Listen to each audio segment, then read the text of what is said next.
s'intéresser aujourd'hui à la diagonalisation d'une matrice d'ordre 2 et éventuellement à la matrice de passage associée. Alors, je vous rappelle que pour diagonaliser une matrice, il faut trouver d'abord les valeurs propres. Qu'est-ce que c'est qu'une valeur propre? C'est une valeur lambda réelle ici, mais ça dépend sur quel espace on se place, tel qu'il existe un vecteur non nul, grand X. Ici, grand X est une matrice colonne de coordonnées XY puisqu'on est dans R2, tel que AX est égal à lambda X. Concrètement, ça veut dire que le sous-espace propre associé, c'est-à-dire l'ensemble des vecteurs propres qui vérifient AX est égal à lambda X, donc ce sous-espace propre qui est donc le noyau de A moins lambda identité, est différent du vecteur nul. Ça veut dire que le déterminant de A moins lambda identité va être égal à 0, puisque ça veut dire que la matrice A moins lambda identité ne va pas être inversible, parce que sinon on aurait un noyau nul, puisqu'on est sur un espace de dimension finie.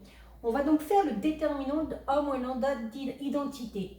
Lambda identité, ça veut dire qu'on a des lambdas sur la diagonale, puisque je vous rappelle que l'identité, ce n'est rien d'autre que la matrice 1 sur la diagonale et 0 ailleurs.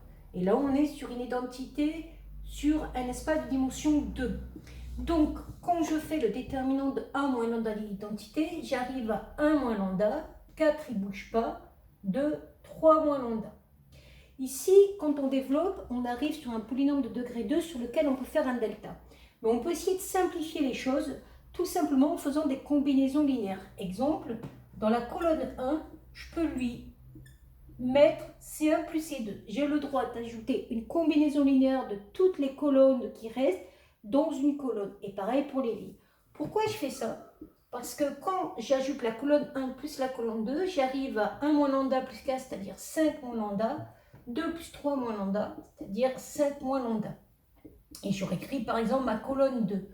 Et je peux sortir le 5 moins lambda, puisque je vous rappelle que le déterminant est une forme multilinéaire alternée. Et à partir de là, je vais juste avoir une équation entre guillemets du premier degré, en tout cas un facteur du premier degré.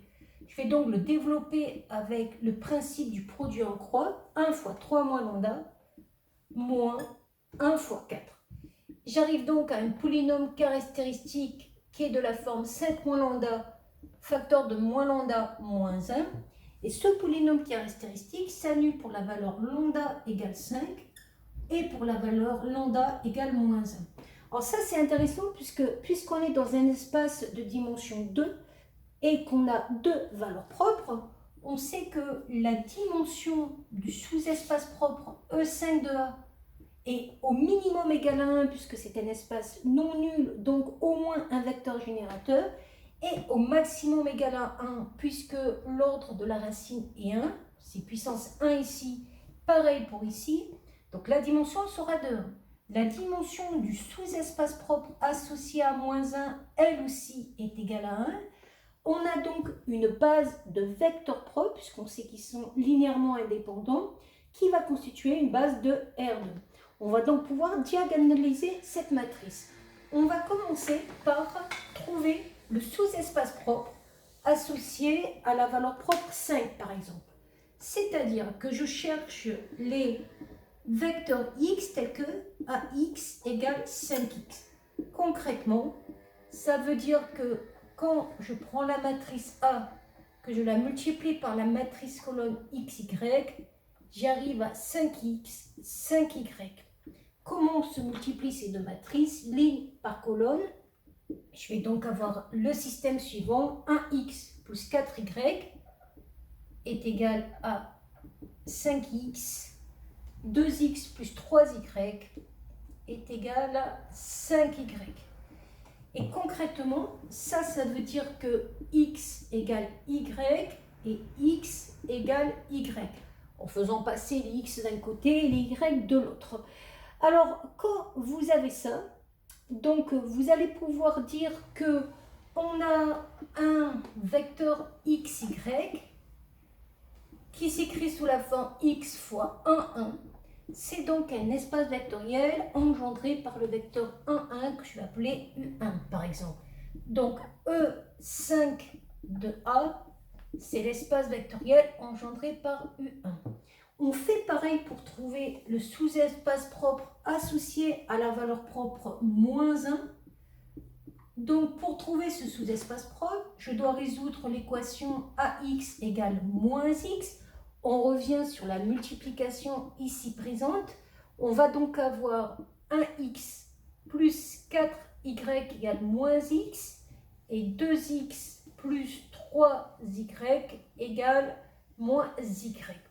Ce qui va donner ici, tout simplement en faisant passer l'x de ce côté-là, 2x égale moins 4y, c'est-à-dire x égale moins 2y.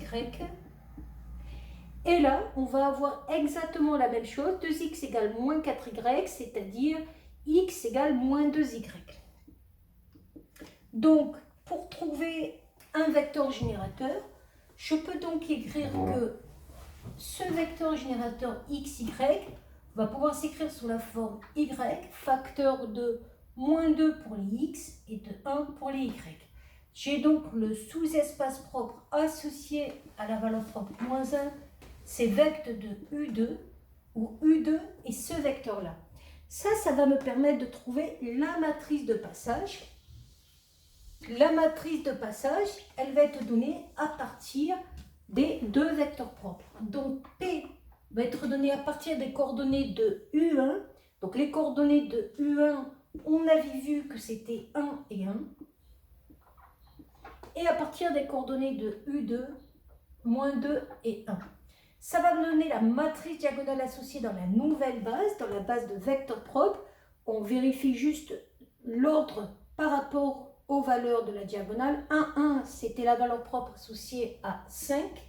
Le vecteur propre associé à la valeur propre 5. Et moins de 1 associé à la valeur propre moins 1. Et on n'oublie pas qu'on a toujours cette relation A égale P matrice de passage, D matrice diagonale, P-1 matrice inverse. La matrice de passage étant toujours inversible. Voilà.